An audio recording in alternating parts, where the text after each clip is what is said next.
قربانی کرنے والے کے لیے یہ مستحب ہے کہ ذوالحجہ کا چاند دیکھنے سے قربانی کرنے تک اپنے بال اور ناخنوں کو نہ کاٹے، یہ اس کے لیے مستحب ہے اور ثواب کا کام ہے۔ البتہ اگر کوئی شخص جو ذوالحجہ کا چاند دیکھنے سے لے کر 10ویں تاریخ تک، یعنی 10 دنوں میں جو قربانی کر رہا ہے، ناخن کاٹ دیتا ہے یا بال کاٹ دیتا ہے، تو اس صورت میں کوئی گناہ بھی نہیں ملے گا اور قربانی میں بھی کوئی خلل نہیں آئے گا، صرف مستحب ہے، ثواب کا کام ہے کہ اگر اس پر عمل کر لے گا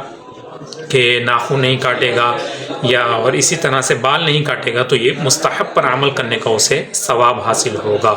اسی طرح سے علماء کرام اس شخص کے لیے بھی بیان فرماتے ہیں کہ جو قربانی کی استطاعت نہ رکھتا ہو تو اسے بھی چاہیے کہ ذوالحجہ کا چاند دیکھنے سے لے کر نماز عید جو بقرہ عید ہے اس کی ادائیگی تک اپنے بال اور ناخن کو نہ کاٹے، تو انشاءاللہ اس جو مستحب عمل ہے اس پر عمل کرنے کی وجہ سے اسے بھی قربانی کا ثواب حاصل ہوگا۔ ایک اور سوال ہے قربانی کے عیب کے حوالے سے کہ اگر جو جانور ہے اس کے سینگ پیدائشی طور پر نہیں ہیں تو اس کی قربانی جائز ہوگی یا نہیں؟ تو یاد رکھیں کہ اگر جانور کے پیدائشی دونوں یا ایک سینگ نہیں ہے، پیدائشی طور پر ہی نہیں ہے، تو ایسے جانور کی قربانی بالکل جائز ہے، اس میں کوئی حرج نہیں ہے۔ البتہ اگر سینگ ٹوٹا ہوا ہو تو پھر اس میں تھوڑی سی تفصیل ہے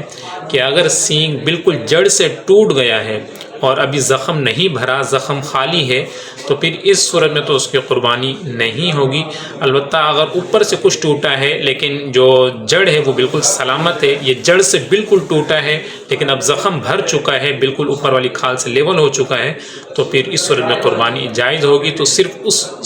اس صورت میں سینگ ٹوٹنے کی صورت میں ناجائز ہوگی کہ جب جڑ سے ٹوٹ جائے اور زخم نہ بھرا ہوا ہو، تو پھر اس صورت میں قربانی جائز نہیں ہوگی۔ لہٰذا اس چیز کا جب جانور خریدنے جائیں تو اس چیز کا آپ نے ضروری خیال کرنا ہے۔